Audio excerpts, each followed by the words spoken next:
Hello students, welcome back to my YouTube channel professor Shubham Tiwari, जहाँ पे चल रही हमारी T Y BAF class sem 5 financial accounting 6 की वैल्यूएशन ऑफ शेयर्स 15 मार्क्स का प्रैक्टिकल टॉपिक आपके एग्जाम में बनने के चांस है, इस बार बनने वाला है। आज के जो क्वेश्चन की मैं बात कर रहा हूँ भाई, 2022 में ये क्वेश्चन 15 मार्क्स का बना था। कितने मार्क्स का? 15 मार्क्स का। कौन से मेथड हमारे पूछे गए हैं?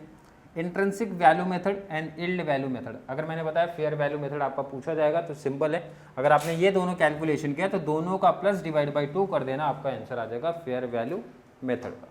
तो चलिए स्टार्ट करते हैं आज की क्लास।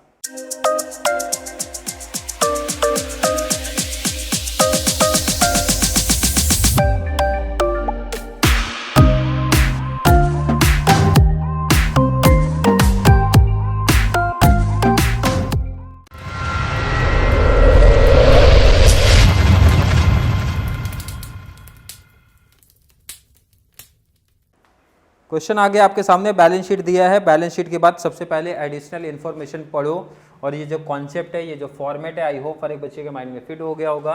इंट्रिंसिक वैल्यू मेथड की अगर मैं बात करूँ, फॉर्मूला है amount available for equity share holder divide by number of share. Divide by क्या है आपका? Number of share. अब आपका नंबर ऑफ शेयर तो क्वेश्चन में हमेशा गिवन पार्ट में ही होता है।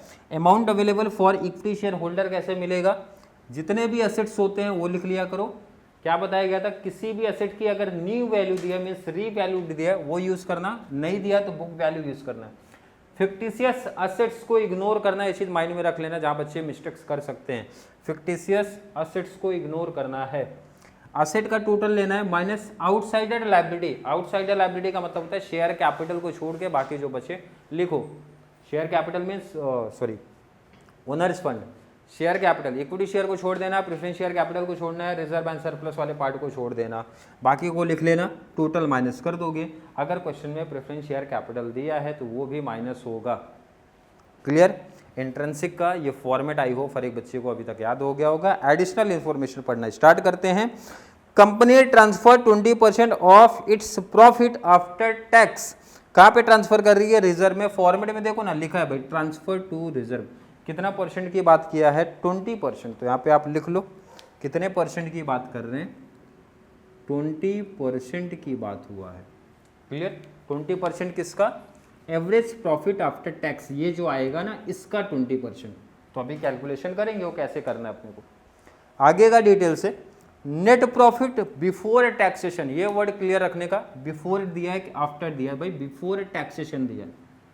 नेट प्रॉफिट बिफोर टैक्सेशन मतलब ये वाला पार्ट दिया है। कितने साल की प्रॉफिट है सर? 1 2 3, 3 साल का प्रॉफिट दिया है, तो तीनों साल के प्रॉफिट को ऐड करना है, क्योंकि एवरेज प्रॉफिट चाहिए हमें। एवरेज करना हमारे लिए आसान होता है। कितने साल का प्रॉफिट है? 3 साल। फर्स्ट ईयर का प्रॉफिट कितना है? 650। सेकेंड ईयर का प्रॉफिट बोलो कितना? 750। थर्ड ईयर का प्रॉफिट डिवाइड बाई, तीनों का प्लस ले लो, डिवाइड बाई 3 कर देना, क्योंकि 3 साल का प्रॉफिट है तो डिवाइड बाई 3 कर देना है। कितना आया? आई होप हर एक बच्चे को एवरेज करना आता होगा, कोई दिक्कत कोई प्रॉब्लम यहाँ तक नहीं है। नेक्स्ट अगर मैं डिटेल्स की बात करूँ भाई, मशीन की न्यू वैल्यू दे के रखा है 6। तो मैंने बताया अगर किसी एसेट की न्यू वैल्यू है तो यहाँ पे एसेट वाले पार्ट में न्यू वैल्यू में लिख लिया करो। कितना दे के रखा है? 6 लाख। नेक्स्ट आगे जरा बढ़ाओ सब। नॉर्मल रेट ऑफ रिटर्न दे के रखा है 20%, टैक्स दिया है 50%। नॉर्मल रेट ऑफ रिटर्न कितना? 20%। कहाँ पे यूज होगा? यहाँ पे। कितना परसेंट भाई? 20 × 100। टैक्स कितना है? 50%। टैक्स इधर है। क्वेश्चन आगे क्या मेंशन कर रहे हैं भाई? Use simple average. Simple average का कॉन्सेप्ट चलेगा और बताना है आपको intrinsic value and yield value. कितने मार्क्स का? 15। बहुत सिंपल क्वेश्चन बना है आपका, बहुत सिंपल। सबसे पहले यील्ड को खत्म करो आप, इजी निकल जाएगा। 7 लाख का भाई टैक्स कितना है? 50%। 7 लाख का 50% निकाल दो, कितना आ रहा है? 3,50,000। माइनस कर देंगे, मिल जाएगा एवरेज प्रॉफिट आफ्टर टैक्स। कितना आया? 350। रिजर्व में कितना ट्रांसफर करना है? 20%। तो 350 का 20% 70,000। माइनस कर दो। 22,80,000। क्वेश्चन में देखो प्रेफरेंस शेयर कैपिटल दिया है क्या?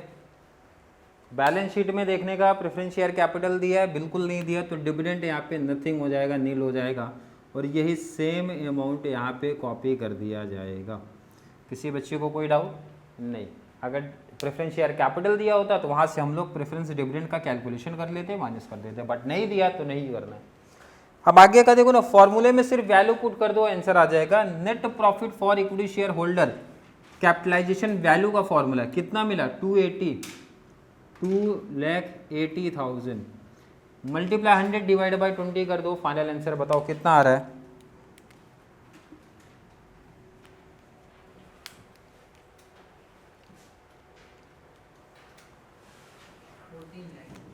14,14। चलिए, कैपिटलाइजेशन वैल्यू कितना मिला भाई? 14 लाख। वैल्यू पर शेयर का formula capitalisation value 14 lakh divide by number of share, balance sheet में मिल जाएगा। बैलेंस शीट में नंबर ऑफ शेयर कितना देख रखा? क्लियर क्वेश्चन मेंशन कर रहा है 1 लाख। कितना है? डिवाइड कर दो, डिवाइड कर दो, कितना आया? किसी बच्चे को कोई डाउट नहीं? डिटेल्स पढ़ते गए, इसलिए वैल्यू पुट किया, इजी कॉन्सेप्ट निकला। अब देखो ना, ये इंट्रिंसिक वैल्यू का तो इजी कॉन्सेप्ट है, सिर्फ माइंड में ध्यान में रखना क्या बताया गया था। अगर किसी एसेट का नया वैल्यू दिया लिख दो, बाकी सब बैलेंस शीट से कॉपी कर लो। आप बैलेंस शीट में आगे का कॉन्सेप्ट पढ़ो जरा। मशीन हो चुका है। नेक्स्ट एसेट बोलो कौन सा है? गुडविल। गुडविल कितना है? आगे नेक्स्ट फर्नीचर। पूरा बुक वैल्यू बैलेंस शीट से कॉपी कर लो, क्योंकि नई वैल्यू अब नहीं दिया है किसी का। नेक्स्ट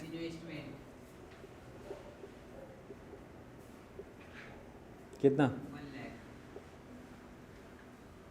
नेक्स्ट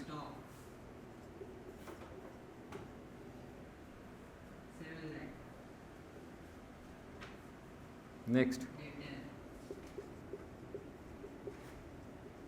कितना?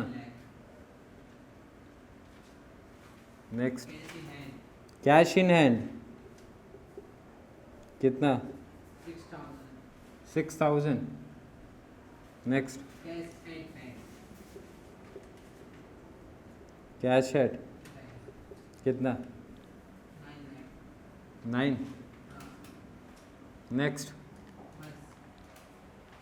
बैलेंस शीट का कॉन्सेप्ट दिखा, लास्ट में दे के रखा है फिक्टिशियस असेट्स। क्लियर दिख रहा है? क्लियर दिखा? इग्नोर कर देना, मैंने पहले बताया था। अब इसका अगर मैं टोटल ले लूँ तो लिखूंगा टोटल, टोटल ए, टोटल कर दो, और टोटल में से माइनस क्या करना है आपको?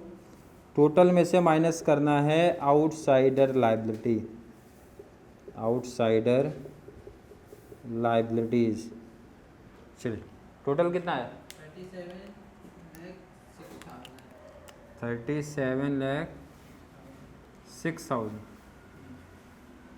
क्लियर है ना? चलिए, आउटसाइडर लायबिलिटी की बात करते हैं। आउटसाइडर लायबिलिटी में ध्यान रखना, ओनर्स फंड को सीधा इग्नोर कर दो। ओनर्स फंड मतलब इक्विटी शेयर, प्रेफरेंस शेयर, जितने भी आपके रिजर्व एंड सरप्लस वाले पार्ट हैं। प्रेफरेंस शेयर बाद में अलग से डिडक्ट होगा, अगर दिया रहेगा तो, बट इस क्वेश्चन में नहीं दिया तो नहीं होगा। चलिए, अदर में क्या बताया? दो चीज दिख रही है, creditors and provision for taxation. दो चीज दिख रही है, रिकॉर्ड करो जरा। क्रेडिटर्स है एंड प्रोविजन फॉर टैक्सेशन है। क्रेडिटर्स कितना? कितना? 8,50,000। Provision for taxation 5 lakh. दोनों का प्लस कर लो।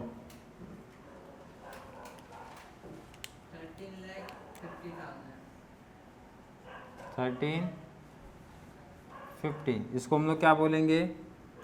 Total B.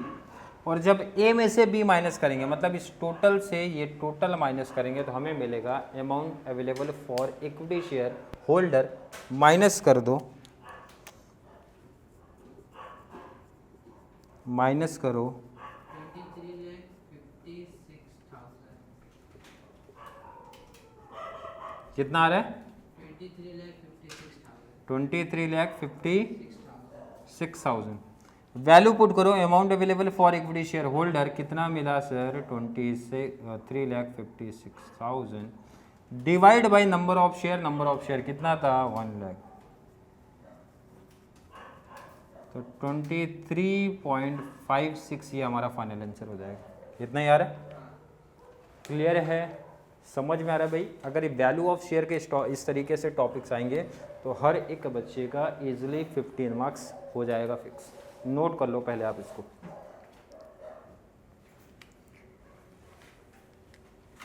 चलिए, क्लियर नोट कर लिया। आई होप हर एक बच्चे का कॉन्सेप्ट यहाँ तक क्लियर होगा।